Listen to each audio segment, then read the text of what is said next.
Two guys have Minnesota sports flowing in their veins. Mackie and Judd on SKOR North and SKORNorth.com. Look at this. Now, this is what you call on-the-spot insiding right here. Doogie with his playoff tie on inside Target Field right now for a little scoop session here on Minnesota sports with Mackie and Judd. We haven't let fans in yet, right? We're still 3 hours away from first pitch, right? So it's all pretty quiet right now.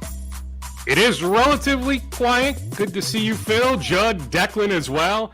I've been here for, way too long. I've been here since about 10 a.m. because I had to do an 11 a.m. live shot locally here in the Twin Cities on Channel 5, the ABC affiliate, and then just did a hit right after the noon hour, eclipsed, went by, and I did something on 45 TV. So I've been here far too long. Had a nice conversation during the midday newscast, my 11 a.m. hit with Derek Falvey, Twins president of operations. So I'm ready to rock and roll. But, yeah, first pitch is still, 3+ hours away. So I've got a lot of time to kill, so you boys can take as much of that time as you want.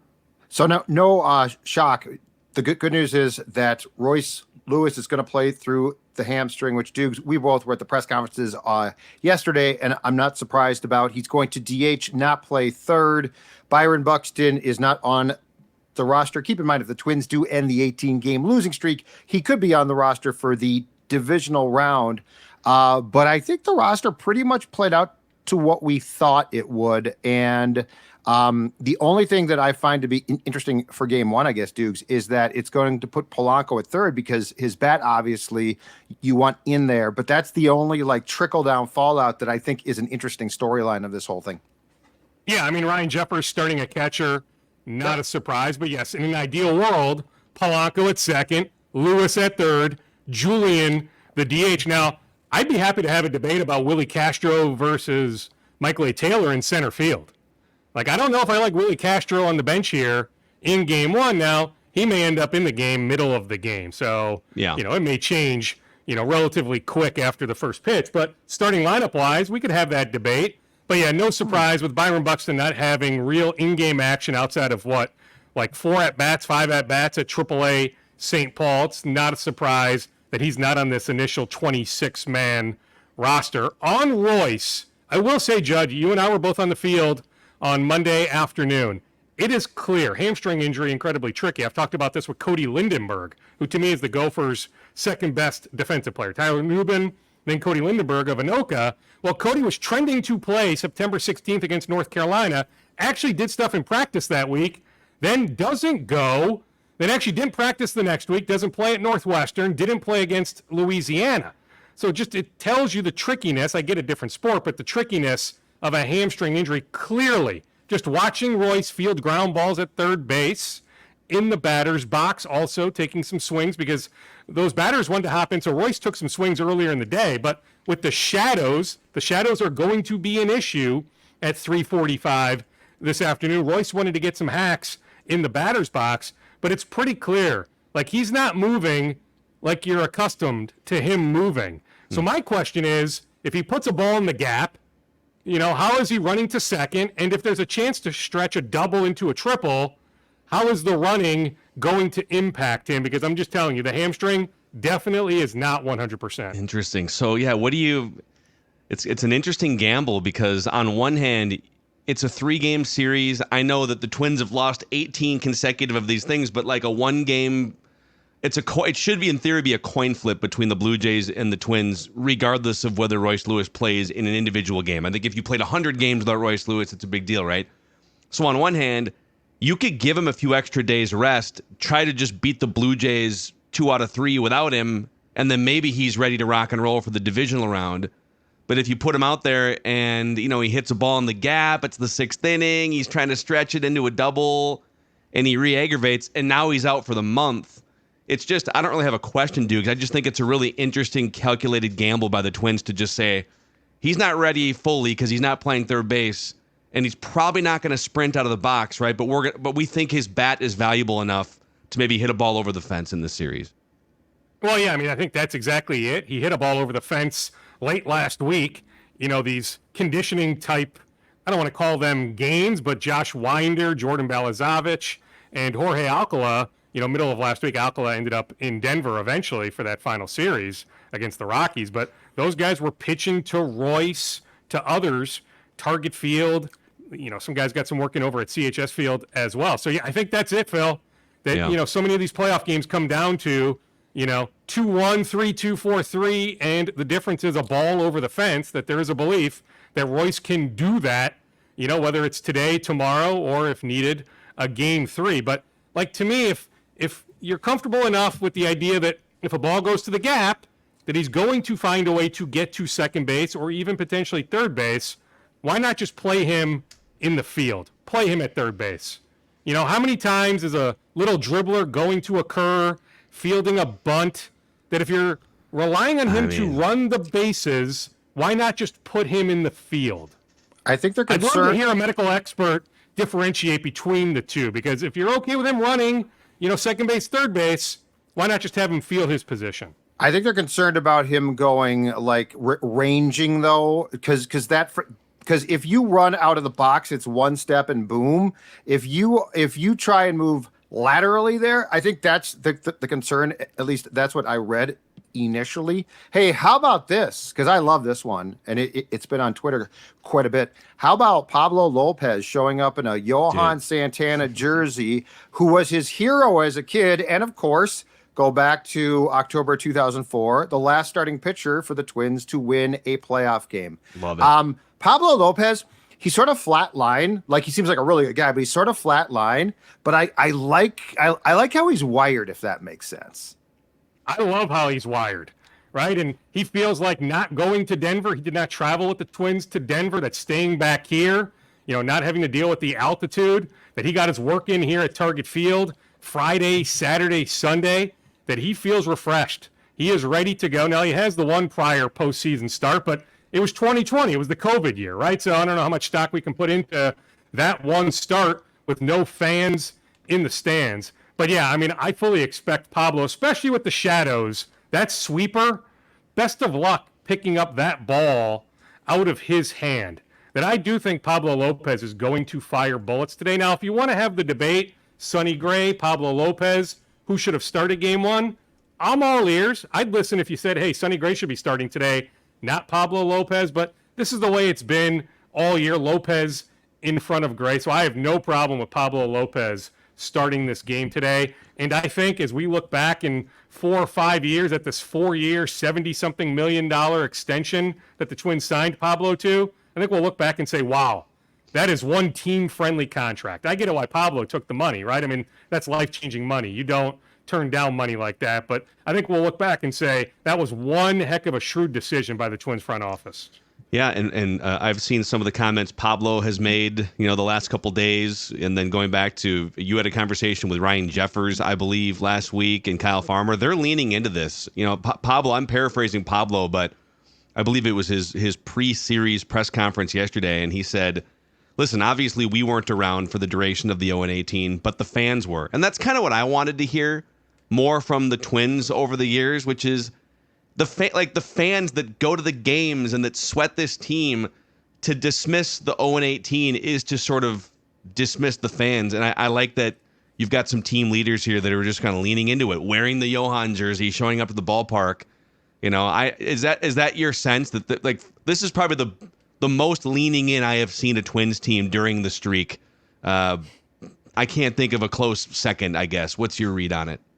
Yeah, they're embracing the 18-game playoff losing streak. Now, truth be told, outside of Jorge Polanco, Max Kepler, Byron Buxton isn't on this initial round, roster. So, we're talking, just a couple guys that have experienced any of these losses? Yeah. And of the 18, Phil, what's the exact number of losses to the New York Yankees? I actually is it 10? have. Is it 11? Is it 12? I think I have the list. So our guy Scott Shapiro just tweeted this list out. It's 1, 2, 3. It's double digits, right? So it's at least 10 of the 18 are to the New York Yankees. It's 5 elsewhere, right? Oh, yeah. 3 to Oakland, 2 to the Astros in 20. It's 3 5 to elsewhere. Oakland Yeah. in 2006, and I think everything else so has it's been 13 of the 18 Yeah. are to the Yankees, right?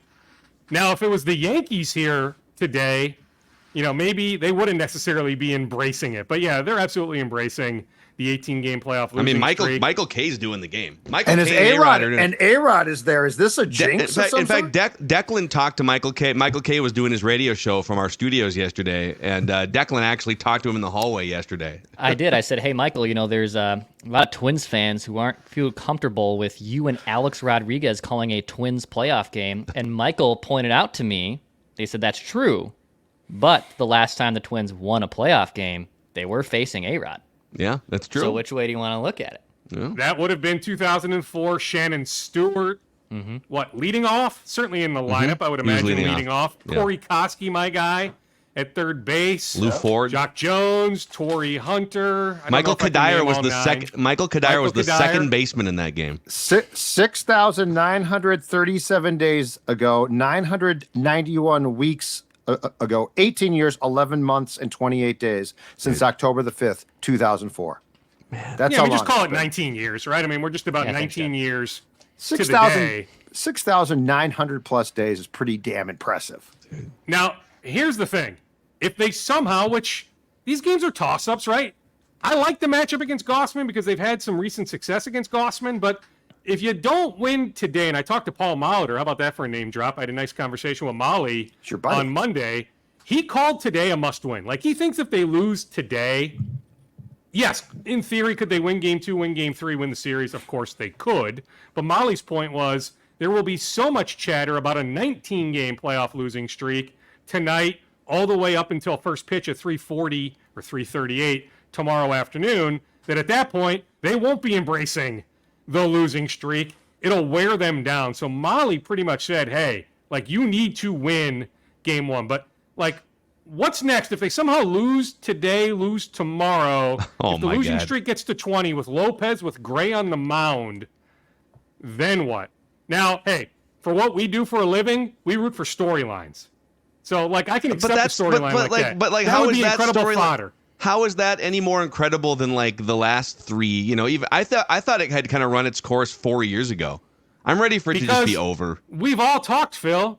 Like, and I don't think there's disagreement.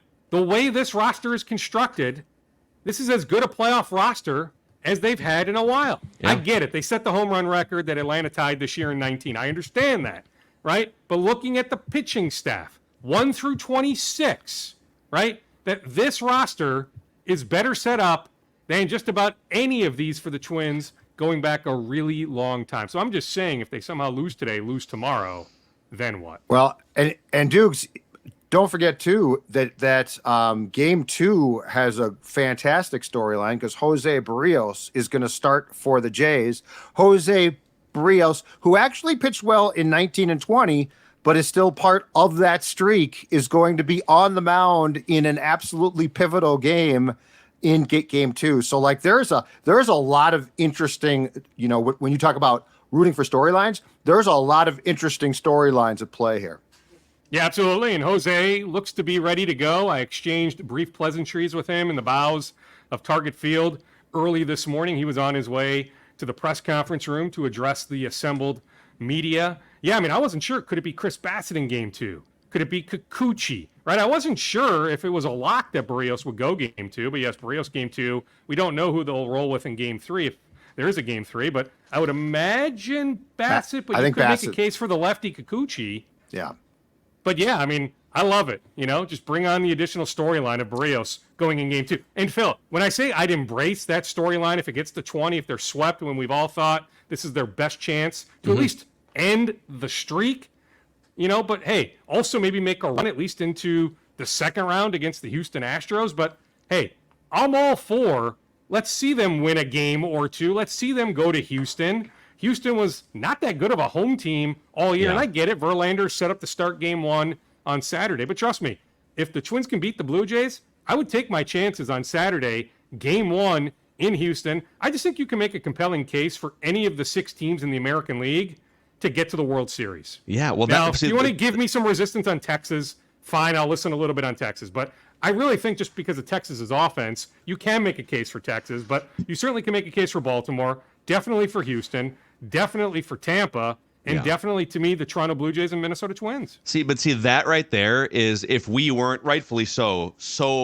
obsessed with just winning a game and breaking the streak, I think the bigger conversation, and that's like, if they can win game one, then the bigger conversation turns toward this is about as wide open as the American League has been for the duration of the streak, right? Like there's no, I mean, the Yankees had the second highest payroll in baseball this year. They had a $279 million payroll. They're not in. The big bad Boston Red Sox with, 3-4 World Series championships during the streak. They're not in either. Now, Texas and Houston have big payrolls, but they also have a bunch of flaws. And, there's reasons why those teams had to grind it out just to get close to 90 wins this season. So if they can just get over that first hurdle, I do think pretty quickly we turn toward, okay, how far can they go in a pretty wide open American League?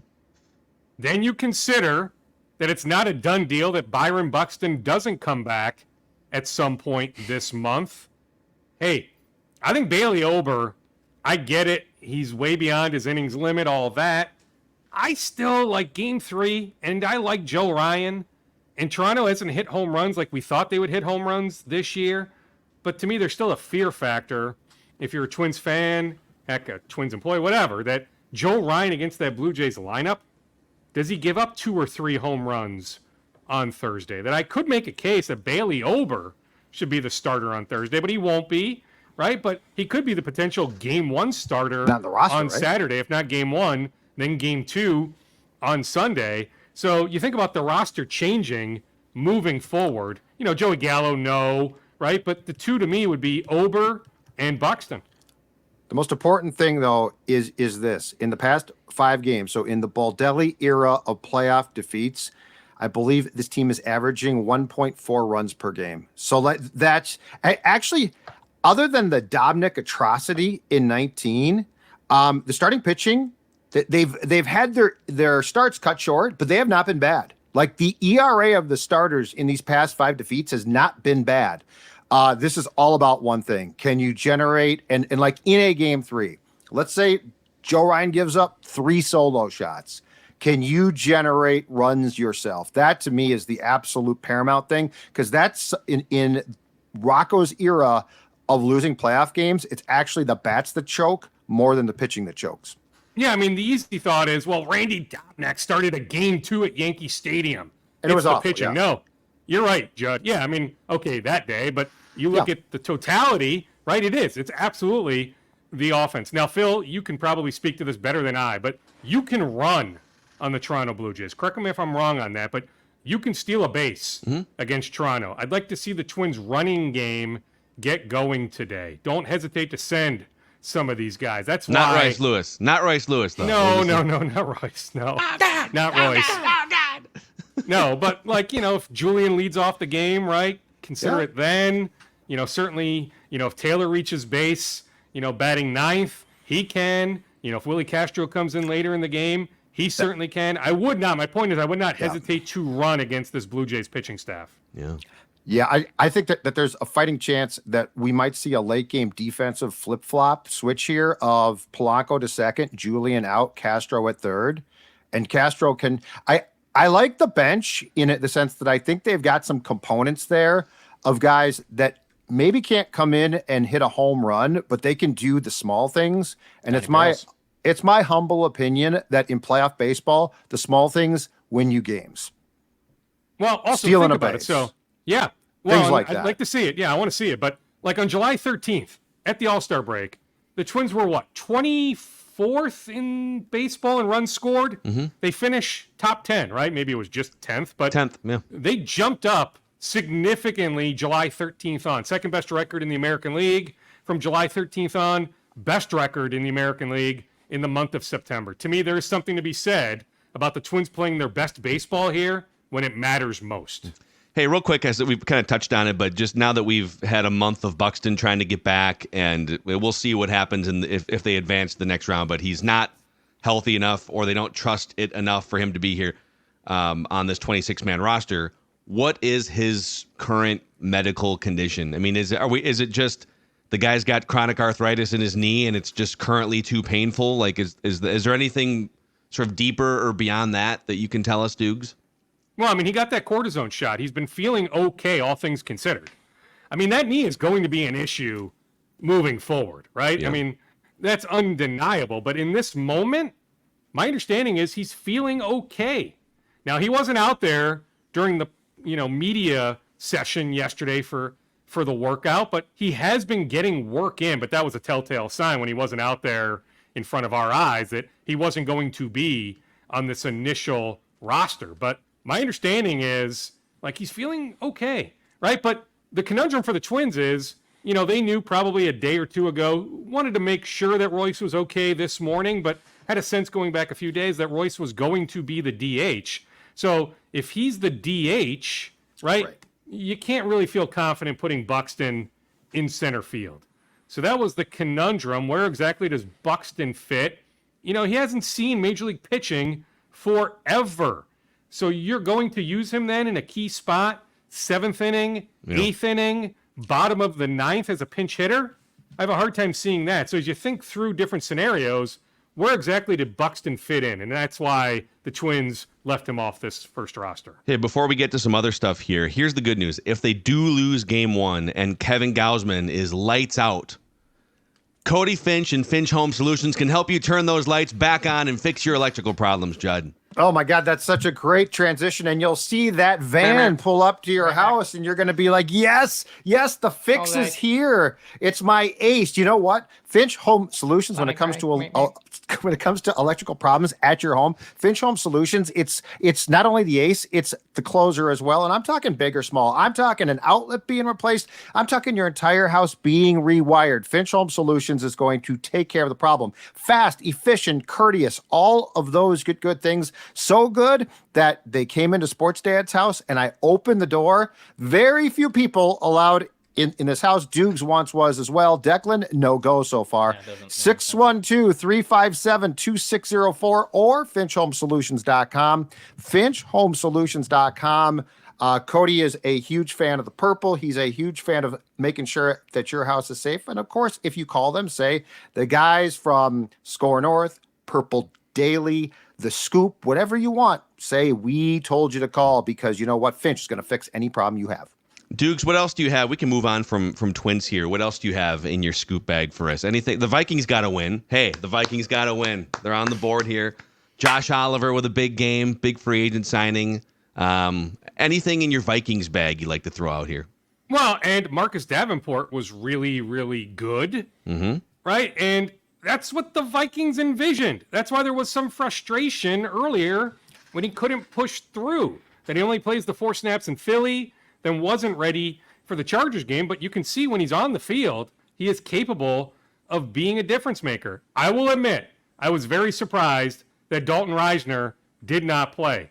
I will tell you, my sense is Risner was surprised that he did not play, just based on the work he put in Wednesday practice, Thursday practice, that there was a belief, maybe not starting, right, as I maybe thought on Thursday, but that there would be an opportunity for him to get in the game, that I'll admit, right, but I also sense from his side of things, there's, a little bit of shock there that he did not get in. But I'll continue to say, he'll touch $3 million, right? They didn't pay him $3 million to be a backup. So it remains when, not if, that Dalton Risner gets in for the Vikings. But, based on the running game success again, going back to weeks 3 and 4, I guess I wouldn't be surprised at this point if come Sunday against the Chiefs, if that first snap, if it's Ed Ingram in there, not Dalton Risner. But I can just tell you, he 100% was ready to go in Charlotte. Okay, interesting. To combine scoops with our Thursday reckless speculation, I'm not so sure that when Dalton Risner plays, it's going to be at right guard. Ezra Cleveland, he's a free agent. Phil pointed out in the PFF grades against Carolina, he was not great. Ingram, yes, he screws up, but he's their guy, and I think he's making strides. I think in the run game, it's fair to say he's definitely. So I'm just saying, be prepared. Don't be completely shocked if a guy who's played left guard for his entire pro career replaces the left guard and Ingram gets left at right guard. I just have a feeling that could be. I think the Vikings are going to be much more likely to replace a guy they expect to lose than they are going to be to replace a draft pick who they might think is making gradual improvement. Reckless speculation. I'll tell you, so Wednesday, Thursday in practice, this isn't reckless speculation. Risner got work at both left guard and right guard. So it wasn't just exclusively at right guard. I will also tell you, if you want to put this under the reckless speculation umbrella, fine. But Here, hold on. I just want to make sure you're safe. Want to make sure you're safe. Reckless speculation. Okay, there you go. Going back to July/August, Ezra was available. Now, I don't sense any trade got super close, but his name was thrown about a little bit.